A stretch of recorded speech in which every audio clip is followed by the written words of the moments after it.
Okay so नमस्कार दोस्तों, welcome to 10x trader. ये जो पीसी ज्वेलर्स है ये इतना गिर क्यों रहा है? आप देखेंगे तो इसने कुछ दिनों पहले काफ़ी अच्छा खासा रिटर्न दिया था, लगभग 10-15% का इसने अप मूव दिखाया था, बट फिर ये नीचे गिरने लग गया है। और अप मूव दिखाने का रीज़न ये था कि कंपनी के मैनेजमेंट ने अपडेट दिया था कि उनका जो सेल्स है वो लगभग 70-80% से ग्रो किया, बट इतना कुछ होने के बाद भी कंपनी उसके बाद नीचे गिरना स्टार्ट हो चुकी है। तो चलिए स्क्रीनर में जाके अच्छे से देखते हैं कि आखिर इस कंपनी में हुआ क्या है, डिटेल में डिस्कस करूंगा। जबकि बाकी ज्वेलरी कंपनीज काफ़ी अच्छा खासा ग्रोथ दिखा रही है, बट पीसी ज्वेलर्स में कॉर्पोरेट गवर्नेंस की वजह से जो उनकी मैनेजमेंट थी उन्होंने कुछ गड़बड़ किया था, उसके वजह से क्या हुआ, कंपनी में बहुत ज़्यादा डाउनफॉल देखने के लिए मिला। तो इन सब चीज़ों के बारे में डिस्कस करेंगे चलते स्क्रीन के ऊपर। बट उससे पहले आपसे एक छोटा सा रिक्वेस्ट है कि वीडियो को लाइक कर दीजिएगा और चैनल को सब्सक्राइब कर दीजिएगा, क्योंकि मैं ऐसे वीडियोस बनाते रहता हूँ। जब भी वीडियोस अपलोड करूँगा तो आपको नोटिफिकेशन मिल जाएगा। तो यहाँ पे पीसी ज्वेलर्स में आके मैं आपको सबसे पहले प्रॉफिट एंड लॉस स्टेटमेंट दिखाता हूँ, क्योंकि किसी भी कंपनी के लिए सबसे इंपॉर्टेंट चीज़ क्या है, वो प्रॉफिट बना पा रही है कि नहीं। अगर प्रॉफिट नहीं बना पा रही है तो कंपनी भले ही जितना भी अंडर वैल्यूड हो उसका स्टॉक परफॉर्म नहीं करेगा, और आपको मैं सेम चीज़ चार्ट में दिखाने वाला हूँ। सबसे पहले यहाँ पे देखिए 2014 मार्च में जो कंपनी का सेल्स था वो लगभग 5000 करोड़ के आसपास का हुआ करता था।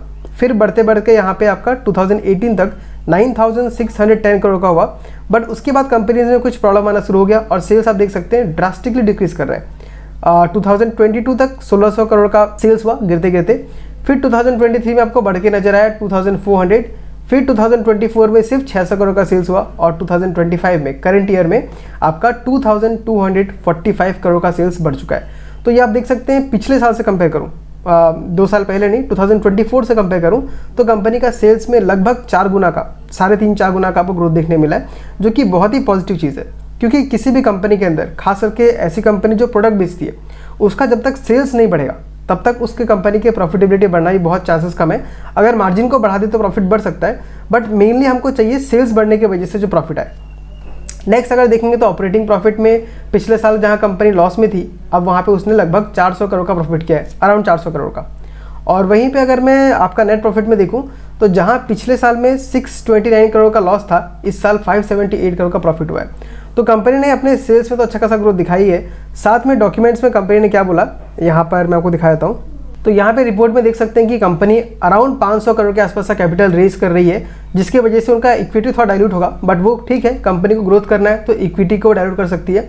और वहाँ पे जो बाइंग प्राइस है वो आपको यहाँ पे दिखा रहा होगा, अराउंड 18 रुपये के आसपास खरीदा हुआ है। यहाँ पे देख सकते हैं आप, ये रहा। इशू प्राइस जो है वो आराम से 18 रुपीज़ के आसपास आपको दिख रहा है। तो अब देखिए जो पीसी ज्वेलर्स था उसका प्राइस कितना चला गया था, उसका प्राइस जंप करके चला गया था 90 रुपीज़ के आसपास का। यानी कि जिस प्राइस के आसपास में जो इन्वेस्टर्स ने बाय किया उसके आसपास ही प्राइस वहाँ पे चला गया।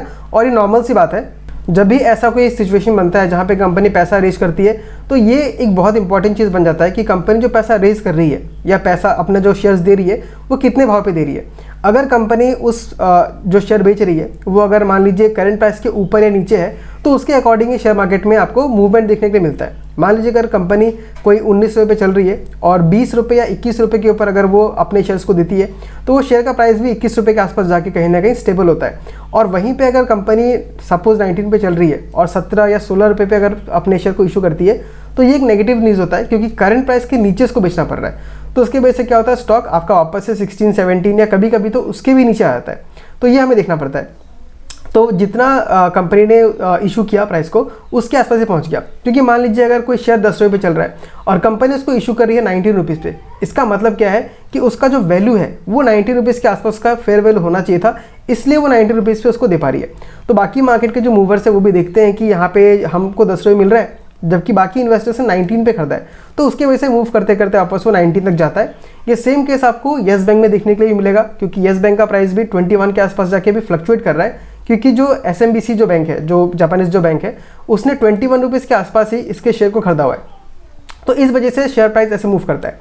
अब पीसी ज्वेलर्स में आपको फिलहाल न्यूज़ काफ़ी अच्छा देखने के लिए मिल रहा है, ग्रोथ भी कंपनी अच्छा दिखा रही है, सेल्स लगभग 3 गुना से बढ़ गया है, बट फिर भी कंपनी क्या हो रहा है, नीचे गिरना स्टार्ट हो चुका है। आप यहाँ पे देखिए फिर से, यहाँ पे कंपनी ने डायरेक्टली मूव दिखाया आपको सिर्फ 9 डेज के अंदर लगभग 54% का, लेकिन उसके बाद से कंपनी कंटिन्यूसली गिर रही है और आराम से आपका 20% तक के आसपास का डाउनफॉल दिख चुका है। तो ये हो गया दोस्तों। ये होने का रीज़न सिर्फ ये है कि अभी इन्वेस्टर्स को उतना ज़्यादा ट्रस्ट कंपनी के ऊपर नहीं है। अगर आप 2018-19 के पास अगर पीसी ज्वेलर को ट्रैक कर रहे थे तो आपको पता होगा कि मैनेजमेंट ने कुछ फ्रॉड किया था। फ्रॉड मतलब कि उन्होंने कुछ शेयर्स को बेचा था, अपने फैमिली मेंबर को गिफ्ट किया था, बट उसका क्लियर इंडिकेशन या क्लियर जो रिपोर्ट है वो पेश नहीं किया था, तो उसकी वजह से बहुत ज़्यादा नेगेटिविटी आया और स्टॉक बहुत ज़्यादा क्रैश कर गया, लगभग 8-9 रुपये तक चला गया था और वहाँ से फिर से ग्रोथ दिखाना स्टार्ट कर रहा है। तो ये ट्रस्ट बिल्डअप होने में टाइम लगता है, जब तक ये ट्रस्ट बिल्डअप नहीं होता। और कंपनी ने सिर्फ इस साल प्रॉफिट करके दिखाया है, जब तक वो कंटिन्यूसली प्रॉफिट करके नहीं दिखा सकती तब तक ट्रस्ट बिल्ड नहीं होगा और जो पहले से फंसे हुए थे वो लोग निकलते रहेंगे। तो अभी होने क्या वाला है, आपका जो पीसी ज्वेलर का जो प्राइस है एक जगह पे स्टेबल होगा। स्टेबल होने के बाद लोग उसका रिजल्ट का वेट करेंगे, अगर रिजल्ट उसको अच्छा दिखना स्टार्ट होता है तो ही ये मूव करना स्टार्ट करेगा। दूसरा बात ये भी है कि मैनेजमेंट पे ट्रस्ट क्यों नहीं कर सकते, क्योंकि मैनेजमेंट जो है वो कॉल नहीं करती। इसके वजह से आपको क्लियर गाइडेंस नहीं मिल पाता कि कंपनी कहाँ जा रही है कहाँ नहीं जा रही है। तो ये सब की वजह से थोड़ा ट्रस्ट में इश्यूज आता है और स्टॉक प्राइस इतना मूव नहीं कर पाता, क्योंकि कोई भी आदमी अपना हार्ड एंड पैसा क्यों लगाएगा। सिर्फ स्टॉक का प्राइस 10% 20% भाग गया उसके लिए कोई नहीं लगाता है, मतलब जो लगाते हैं वो तो बेवकूफ़ी है, जिनको सिर्फ 5-10% चाहिए।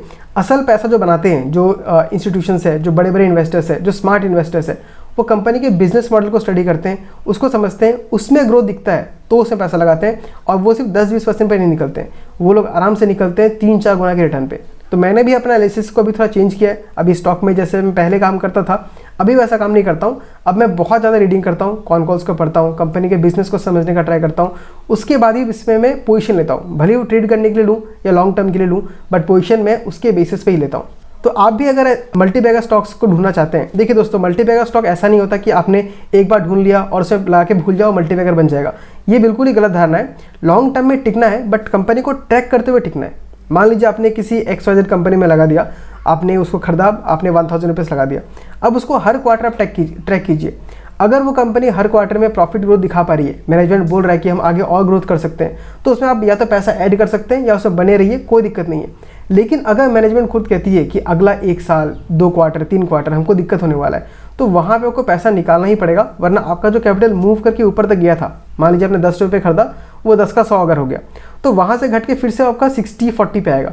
तो ये डाउन टर्न अगर आप नहीं देखना चाहते हैं, तो आपको जब भी मैनेजमेंट गाइडेंस दे कि हमारा प्रॉफिट थोड़ा कम हो सकता है या आपको इंडिकेशन दे, तो आपको उसमें से कुछ प्रॉफिट काट के निकालना ही है। क्योंकि जब वो प्रॉफिट निकालेंगे तब उस कैपिटल को आप दूसरे स्टॉक में लगा सकते हैं जो बेटर अपॉर्चुनिटी दे रहा है। क्योंकि हमारे पास पैसे का पेड़ तो लगा हुआ है नहीं, हमारे पास एक लिमिटेड कैपिटल है, उसको हमें ग्रो करना है। तो अगर कैपिटल को ग्रो करना है तो सही जगह पे एलोकेशन करना ही होगा। तो वही हमको स्ट्रेटेजी को फॉलो करना पड़ता है। तो लास्ट में फिर पीसी ज्वेलर्स के बारे में अगर मैं अपना ओपिनियन देना चाहूँ, ध्यान रखिए दोस्तों, ओपिनियन है, यहाँ कोई रिकमेंडेशन नहीं दे रहा हूँ। तो मुझे लगता है कि फिलहाल हमें यहाँ पे वेट करना चाहिए बैठ के, 1-2 क्वार्टर का रिजल्ट देख लीजिए। वैसे भी अगले क्वार्टर का रिजल्ट आने ही वाला है, वहाँ पे मैनेजमेंट क्या कहती है, अगर कॉन्कॉल होता है तो अगर वहाँ पे गाइडेंस मिलता है कि हम अच्छा खासा ग्रो कर सकते हैं, तब इसमें इन्वेस्टिंग का हम डिसीजन बना सकते हैं। बट सारा पैसा नहीं लगाना है, अपने पूरे कैपिटल का 1 से 2% अभी लगाइए और जैसे जैसे कंपनी परफॉर्म करते जाएगा आप अपने एलोकेशन को इंक्रीज करते जाइए और मैक्स 5 to 6% तक लेके जाइए, जो कि मेरा स्ट्रेटेजी है। तो पीसी ज्वेलर्स के बारे में बस इतना ही मुझे बोलना था। आई होप आपको ये वीडियो अच्छा लगा होगा। अगर आपके कुछ राय है तब कमेंट करके बताइए, और अगर आप मुझसे पर्सनली जुड़ना चाहते हैं तो डिस्क्रिप्शन में दिए हुए लिंक को क्लिक करके आप टेलीग्राम चैनल को ज्वाइन कर सकते हैं, जहाँ पे आपके जैसे और मेरे जैसे इन्वेस्टर्स मिलके स्टॉक्स के बारे में डिस्कस करते हैं। तो मिलता हूँ आपसे अगले वीडियो में किसी अगले स्टॉक के साथ। तब तक के लिए टाटा, बाय बाय, टेक केयर।